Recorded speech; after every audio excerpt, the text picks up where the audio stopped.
is where the heart is. A safe haven.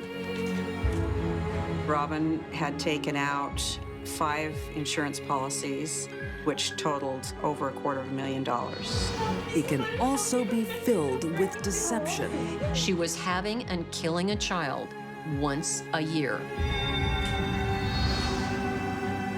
And with danger. Pulling the trigger was actually just perfunctory to the goal. These deadly women murder those who love them the most. They sacrifice their blood.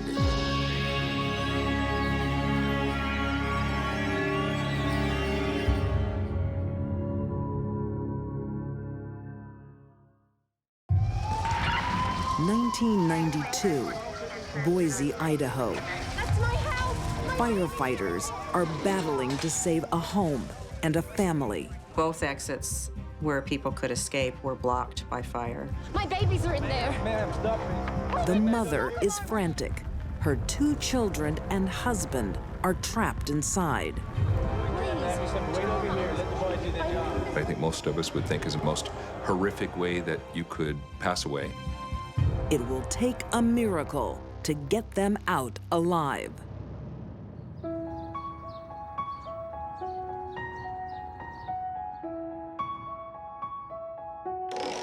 Bingo! How'd we do?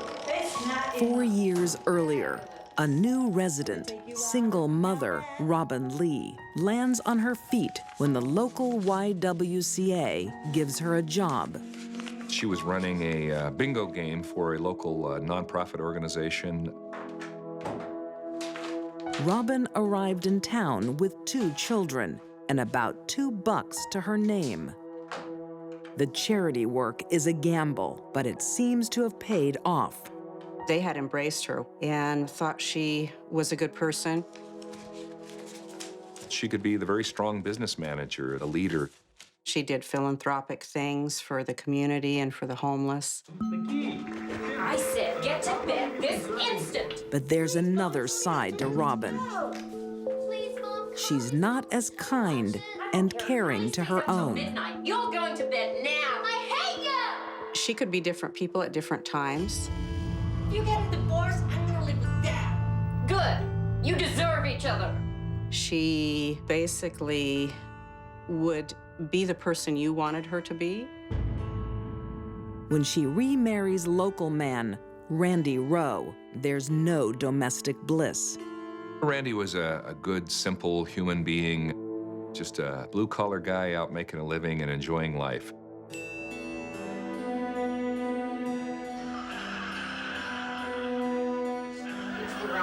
$200 on a skirt, $500 on hotel accommodation. Randy doesn't make enough money to satisfy Robin. We can't pay my medical bills. How are we supposed to pay for this? Put him on the credit card. They argue constantly over her exorbitant spending. She was very materialistic, had lots of nice things for the money she had. In fact, the apartment had quite a few nice furnishings for her level of socioeconomic income. When the family's finances hit rock bottom, Robin decides it's time for a change. Robin was motivated by money. I know you're unemployed, Randy. That's the problem, isn't it? Robin was motivated by her freedom. I believe she wanted to start a new life. Oh my God. What happened to you? Promise you won't tell anyone. But Robin isn't interested in walking away empty-handed. She spreads a story that Randy is abusive. She claimed that she needed to get away from Randy. You just call me if you need anything, okay? Thank you. Robin had lied about these domestic violence problems where her husband, Randy, was attacking her and threatening her. Are you sure you don't mind? I know I've been staying over a lot. It's fine. You can't stay there with Randy acting the way he is. Her close friend Joan believes her and offers her shelter. You just have a good night's rest. You can stay as often as you like. Joan, with the biggest heart in the world, bought into it and was helping her friend and protecting her. What Joan didn't know is that Robin was manipulating and using her as cover. In the early morning of February 10th, 1992, Robin startles Joan out of her sleep. Joan, get up. Get up. What is it? I've got to go home. Something terrible has happened. What do you mean? What's wrong? I know something has happened. I know something is terribly wrong. Please come with me. She said, I've had this premonition that something is terribly wrong. Stop that thing here, please, folks. That's my house. My babies are in there. Ma'am, stop. Why didn't the smoke alarms go off? This is no bad dream. Robin's fears are real. Joan. They arrive to find Robin's house in flames and the firefighters in despair. Inside the home are the bodies of her son, daughter, and husband. No one could save them. Detective Gary Rainey leads the investigation into the blaze that starts to look like arson. It appeared somebody may have poured an accelerant across the bottom of the house. The breaker switch that controlled the smoke detectors was turned off from the garage. And the furnace thermostat was set in the full-on position, and it actually excelled the fire and drew it up into the second floor much more rapidly. Please help. A tragic fire becomes a murder investigation. But who would want Robin's family dead? The first thing that started coming to my mind as I spoke with Robin just a few hours after the fire was her lack of emotion. And this just, in my mind, was not normal for a mother. Stop that thing here, please, folks. That's my house. My babies are in there. Ma'am, stop. Why didn't the smoke alarms go off? December 1992. The community of Boise, Idaho is mourning the deaths of the Rowe family in a house fire. Fate saves the mother, Robin. She's sleeping at a friend's that night. But she seems to know more about the fire than she ought to. Why didn't the smoke alarms go off? The EMT was very suspicious of Robin's behavior because no one had told Robin that the fire alarms didn't go off. Robin's own words are incriminating her. Robin tries to use the fire to cover up another crime. She tells police the proceeds from the bingo nights have been destroyed. She reported that the money from the bingo proceeds had been lost in the fire. We found the bingo box with all of the proceeds in it. Police dig deeper and discover Robin has been stealing the bingo money for months. She had been embezzling from the bingo operation that she was running. Robin now finds herself in custody over the theft. She was arrested for grand theft for that case, but that also got her contained in the Ada County Jail while I could continue to investigate. With Robin locked away, And just one more. the investigation uncovers another of her schemes. Robin had taken out 5 insurance policies on her 2 children and Randy, which totaled over $250,000. Great. We're all done. I was wondering, Bill, since this is a new policy, how long before it takes effect? Well, with this policy, you get coverage straight away. Oh, great. The last life insurance policy, she took out just 16 days prior to the fire. Well, unless there's anything else, I think we're all done here. Thank you so much, Bill. Thank you, Ralph. Thank you. The more that I looked at the physical evidence and put those pieces of the puzzle together, the more and more convinced I became that she was responsible. Robin's past discloses an even bigger shock. This isn't the first time Robin Lee Rowe has had bad luck with fires. She has lost another child in a house fire. Let me guess. Keith was well insured. You betcha.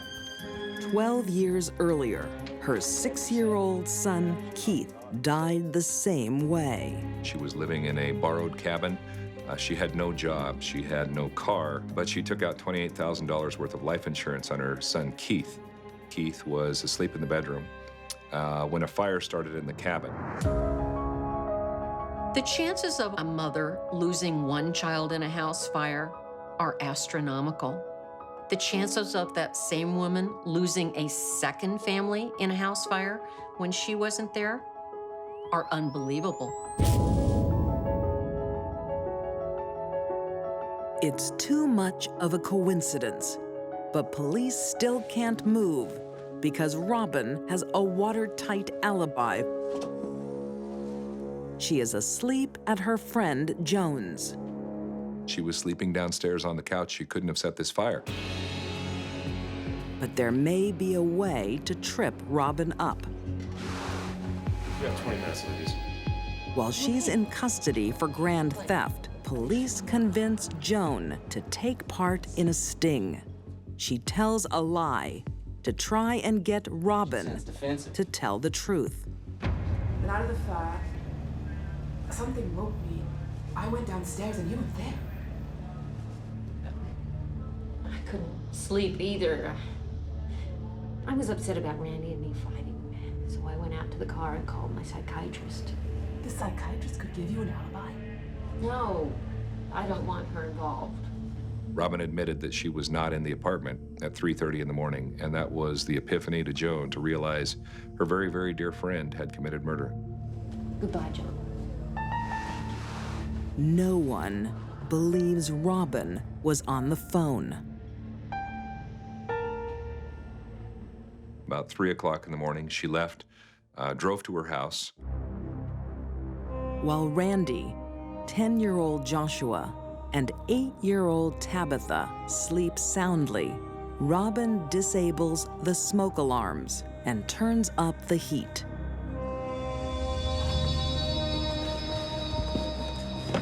She poured an accelerant beginning below the stairwell at the top, the landing on the second floor.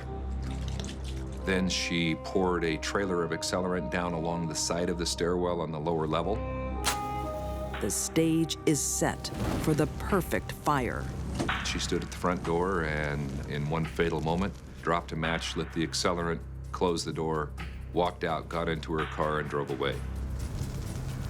Smoke immediately fills the house. Then the lungs of Randy, Joshua, and little Tabitha. These individuals begin to start coughing violently.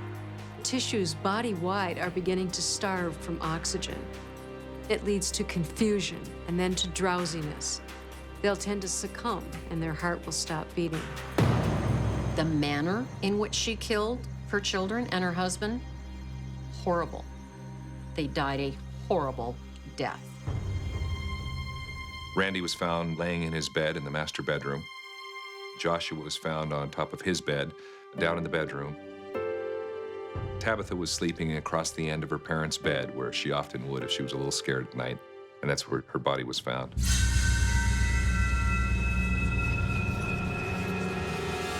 The three of them, Randy, Joshua, and Tabitha, simply became no longer worth it to Robin. By 1992, police have enough evidence to charge Robin Lee Rowe with 3 counts of first-degree murder. She's found guilty and sentenced to death and awaits execution in an Idaho prison. Robin Rowe is definitely where she needs to be and should never be let out of prison. The only thing people really meant to Robin was a nice payday.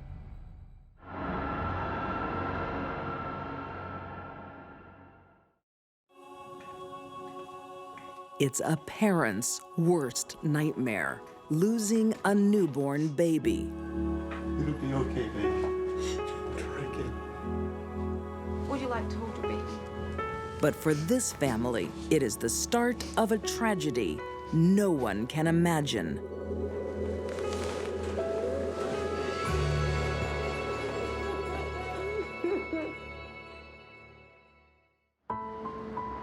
1972, Schenectady, New York State. Yankees meet tonight in the deciding game of the American League. Joe and Mary Beth Tinning can take comfort in their two surviving children, Barbara and Joseph. Joe was very happy. Joe really wanted children, and he loved them. What is going on back there? But friends notice that Mary Beth doesn't take to motherhood as others do. What do you think? She appeared to love them. You are so in trouble. She didn't like to deal with the messy part of bringing up a baby, the diaper-changing, burping part, the screaming all-night part. I think she liked them only as playthings, as toys. But Mary Beth's toys are breaking. 3 weeks after bearing their baby, their 2-year-old son, Joseph, dies, and there's no explanation. It's terribly, terribly hard. Everybody flocked around. All the friends and family would run in and lavish her with attention and sympathy. Joseph was just a little angel. Despite her tragic loss, Mary Beth seems to enjoy being fussed over. All of a sudden, she got attention from everybody, and it made her have a purpose in life, you know? And that's why I think she really, she just fed off of that. She fed off the kids. The family is still in mourning when their only surviving child, Barbara, contracts a mystery illness. She seems fine now. The doctor insists Barbara stays overnight in the hospital. Usually, when these children are brought to the hospital and are getting good medical care, they improve. No, I'm taking her home. She'll be much happier at home. But Mary Beth has other ideas. No, I want her close with me. Come on, we're going home. Barbara is home less than an hour Someone please help me! before she's rushed back in critical condition. Help her!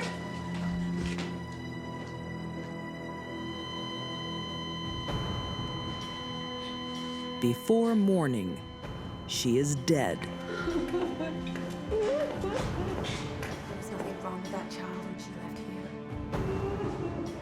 The nurses at both hospitals gossiped a lot about their suspicions about her. But nobody was prepared to actually face her because they couldn't have proof. Joe was very distressed when Barbara, the older child, died. But these children kind of came and went like little wraiths, you know? The Tinnings' 3 children have died within 3 months. It's a medical mystery. If you got 3 kids that die, you really got to be aware that something else is wrong. Joe Tinning was the perfect foil for Mary Beth because he was so accepting of everything she said and did. You wondered how he could have his children die one after another, and never say, well, is there something you're doing wrong? One of his quotes I remember was, well, you have to believe the wife. When people look at a woman, especially a mother, they do not ever see a killer. There must be another explanation as to why these children are dying. Most doctors rule out SIDS because 2 of the children have passed the danger age. Kids that are up and walking around do not die from sudden infant death syndrome. Instead, they suspect a bad family seed. She and Joe were sent to one of the leading children's hospitals in the country to check whether there wasn't some genetic factor. Doctors don't find a cause for the deaths, but the Tinnings are advised not to have any more children.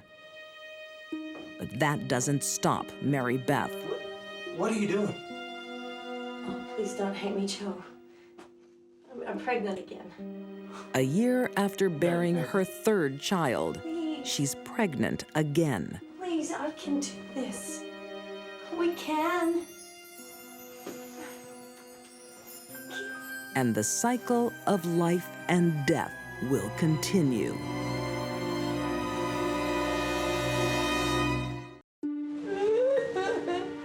Schenectady, New York.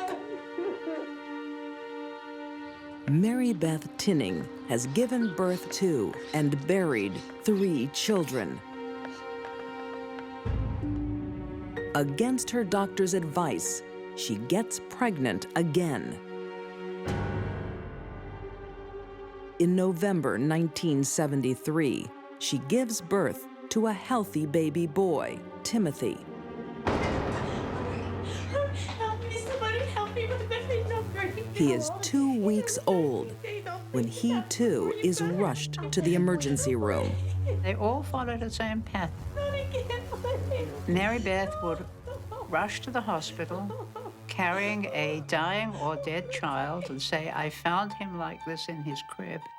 Please try and save him. She appeared terribly concerned. Is everything okay? My baby's not breathing.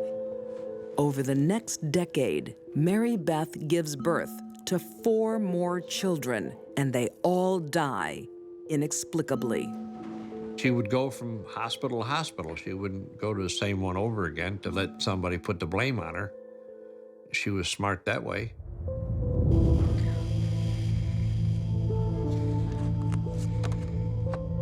But none of the medical professionals see what the real problem is. They don't realize Mary Beth is suffering from Munchausen by proxy. Someone suffering from Munchausen hurts themselves to draw attention to themselves, sympathy from others. Munchausen by proxy is wherein someone hurts someone else, makes them sick, or injures them, or in this case, kills them, so that she can get attention for herself. Mary Beth Kate followed that pattern pretty closely. But Joe is ignorant and still wants a family. The couple decide to adopt a child, Michael.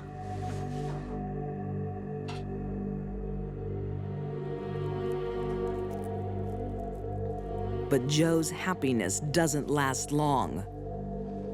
Mary Beth now turns her lethal intentions on him.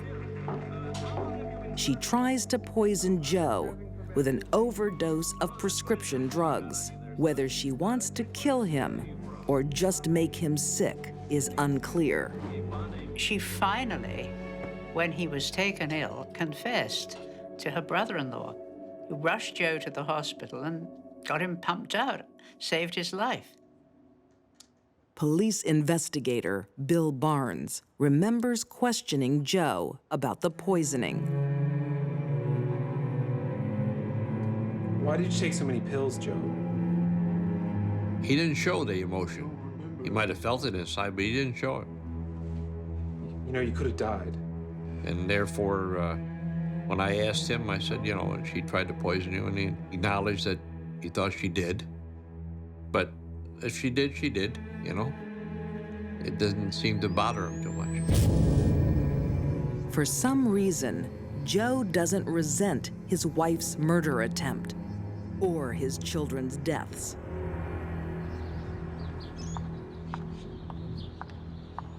Not even when their adopted son, Michael, home alone with Mary Beth, becomes the next victim.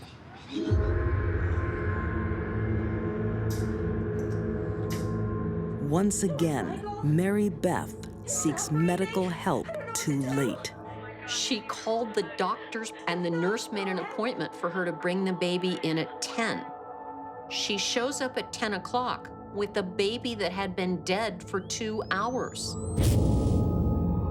When she had an adopted child and that child died, all of a sudden, there was no longer the possibility of this being an inherited or congenital disorder. All of a sudden, it was something in the home, and in all likelihood, it was the mom. The Tinning children did not have a genetic disorder. They had a killer mom disorder. Finally, after 13 years, friends and nursing staff pressure authorities to investigate the deaths of all the Tinning's children.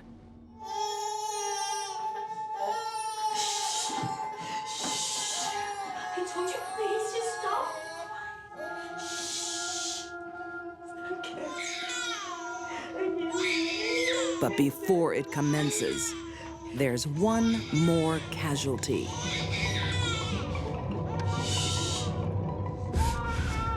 Tammy Lynn is 4 months old when Mary Beth has had enough of her. The child woke up and cried. She couldn't stop the crying, so she smothered her. Very, very hard to prove that a very small infant who has been smothered hasn't simply died of crib death. By now, there's no doubt these deaths were not from natural causes. The police finally bring Mary Beth in for questioning. It is Bill Barnes who gets her to talk. First, she denied it, with me. And then when I brought Joe into it and said that, he said he would stand by her, she blurted out, she said, I did it. She killed Tammy Lynn. She killed 3 of her children, Nathan, Timothy, and Tammy Lynn. Most people believe she killed them all. Although police suspect she killed her entire family, they only need one murder charge to lock Mary Beth Tinning away.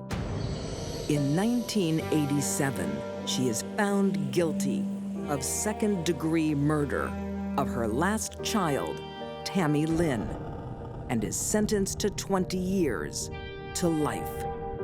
Mary Beth was astounded.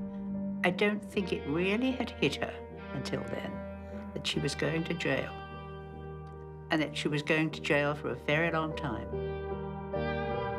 Mary Beth craves attention at the cost of her own blood. 23 years in jail has not changed her one whit as far as her psychic state.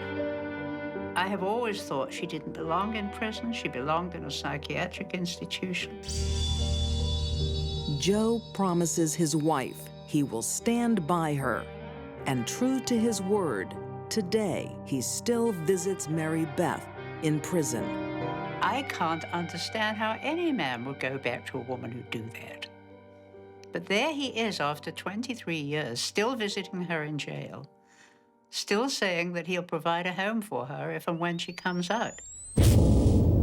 Mary Beth is now eligible for parole, but so far it has been denied. What sticks out mostly in my mind was how anybody could do that, to their children, how anybody could do that to their husband. How could you be driven that far to kill another human being? I don't know. Mary Beth Tinning is everything a mother should not be. Thank God she's locked away. Why do you have to drink so much? A common domestic argument. Parents disagreeing on how to discipline their I children. am taking away your TV and video game privileges. Get to your room. I said, get to your room. It should be easy to resolve, your room. but not in this family. Why are you always taking his side? I'm not taking sides. I just think you're overreacting. The tension was growing in their household, and it went over the top.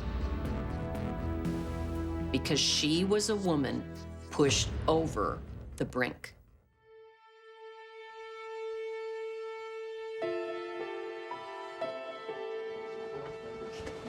Hey, boys, please. California, 1999. Settle down, please. Settle down. Kora and Xavier Caro are active members of the Santa Rosa Valley community.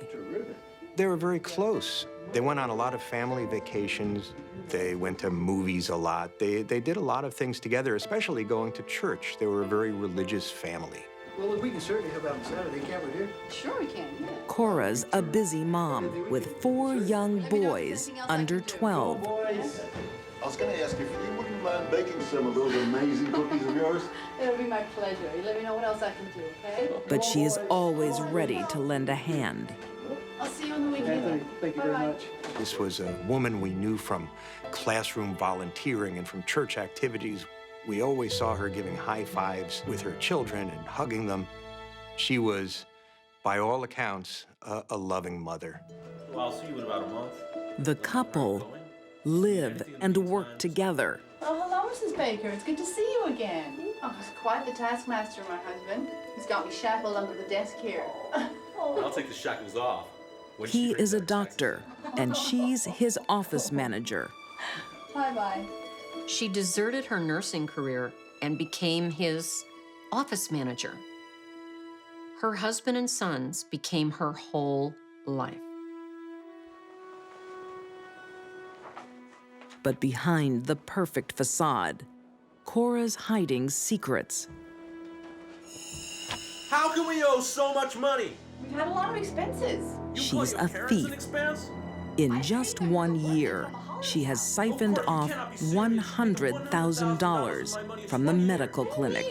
Babe, we need it. I'm not letting you anywhere. He discovered that his practice was deeply in debt. Credit cards, I've had enough. After everything I've done for you for all these years. He became incensed when it turned out that she was funneling money from the office accounts to her parents.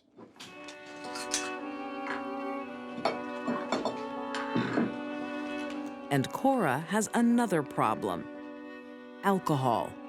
She was drinking a lot. She became depressed. Her husband finally talked her into trying some antidepressants. Cora's problems were far deeper than could be treated simply with a pill. Kora probably needed hospitalization.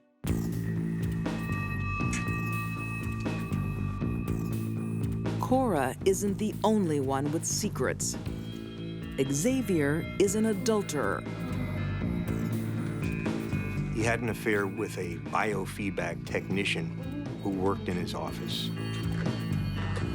Kora found out, and it crushed her. And she has something else to fear. She found a worksheet that he and his attorney had recently compiled, and it was a divorce attorney. And it was at that point that she realized this could happen, and this is real. Cora's world had fallen apart.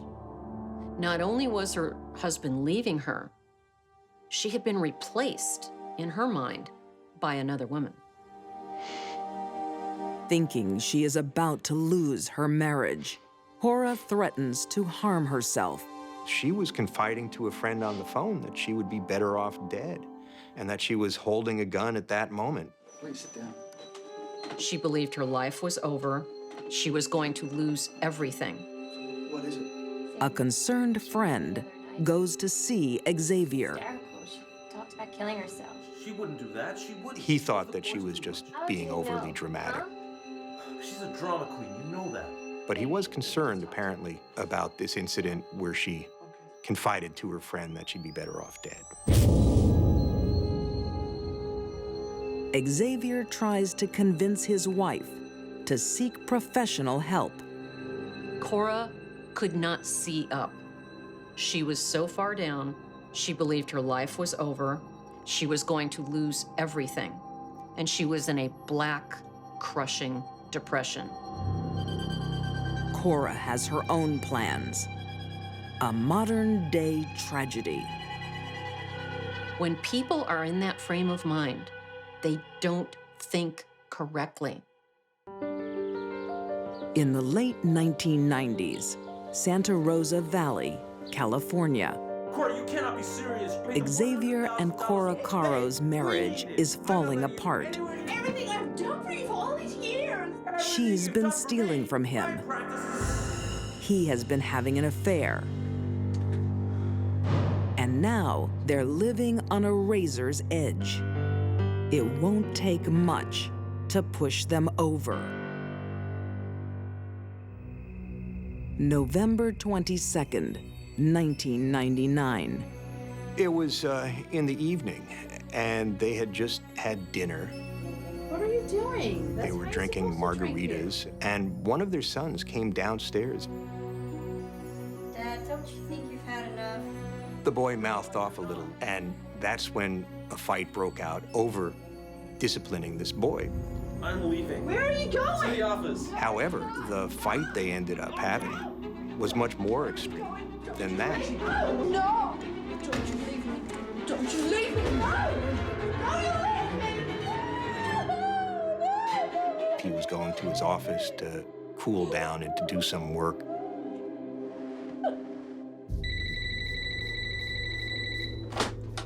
What is it? Why would he answer? Kora, I'm not gonna talk with you when you're drunk.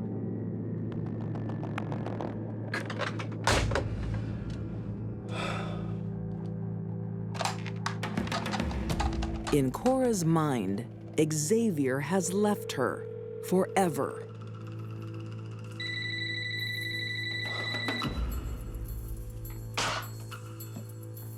She had something like 1.5 times the legally permissible amount of alcohol in her system.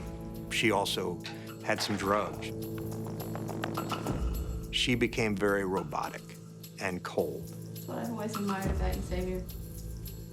You always know the difference between right and wrong. She was machine-like.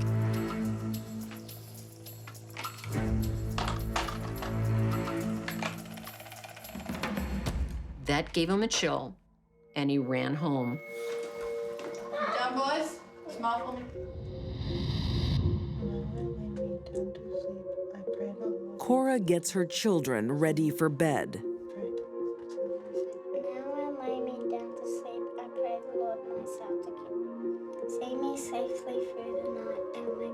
Every night, Kora would tuck her kids in and she'd put a little Bible underneath their pillows.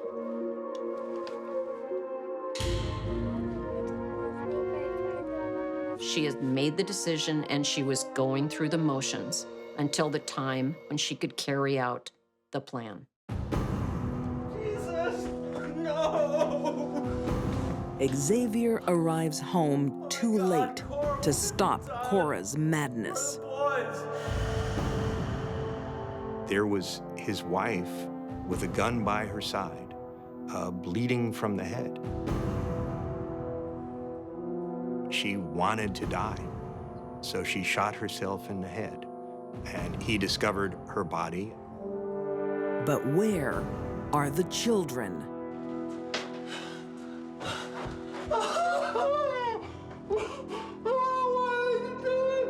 My partner and I were the first initial responders to the scene.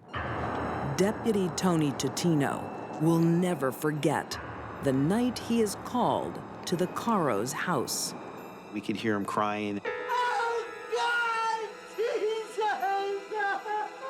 He just seemed like the whole world had kind of crashed down around him. Police quickly put the puzzle together.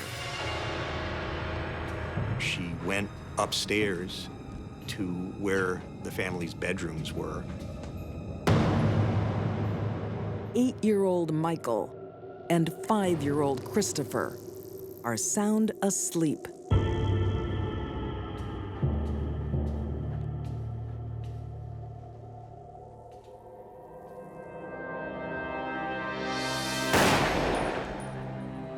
She shot each of them by holding the gun to their heads.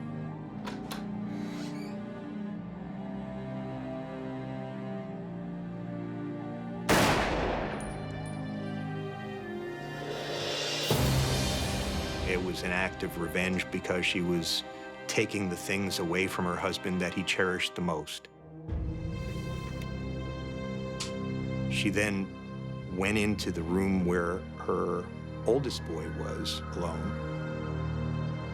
He had apparently gotten up as a result of the noise, and he was sitting somewhat upright in bed.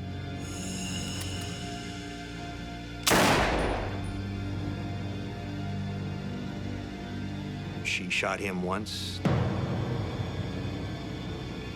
then she shot him again. She then turned his body over so that his face would be up to greet her husband. The tragedy just hammers you. I think it was horrendous in the fact that 3 small children, and you see them, and they've been basically cut down in the prime of their life. You know, life had been taken away from them. Pulling the trigger on their little heads was actually just perfunctory to the goal of getting them and herself where she felt they needed to be. And that was gone. She had some very deep pools of insecurity and anger and all kinds of turbulent passions in her life before the killings, but came out most obviously and most explosively when she held the gun to each of her children's heads. The only child Kora spares is baby Gabrielle. He was in his crib, and maybe she just couldn't bring herself to do that. Incredibly, someone else survives. Despite a horrific head wound, Kora lives to face justice. Some people kill their children and then they make a very half-hearted suicidal gesture. That isn't the case here. She shot herself in the head. Very few people survive that. Kora initially enters a plea of insanity, but against her lawyer's advice, withdraws it. She is convicted of the brutal slaying of her 3 sons and is sentenced to death. She currently awaits execution in a California prison. I don't think Kora was born to kill. She's on death row for this desperate, horrible act because she was a woman pushed over the brink. Some mothers are maternal, and some mothers are monsters. Robin Lee Rowe burns her home and family for money. Mary Beth Tinning gives life and takes life away from 8 children. And Kora Caro shoots her 3 sons to avenge her husband. These deadly women don't provide love and shelter. They martyr their families. They sacrifice their blood.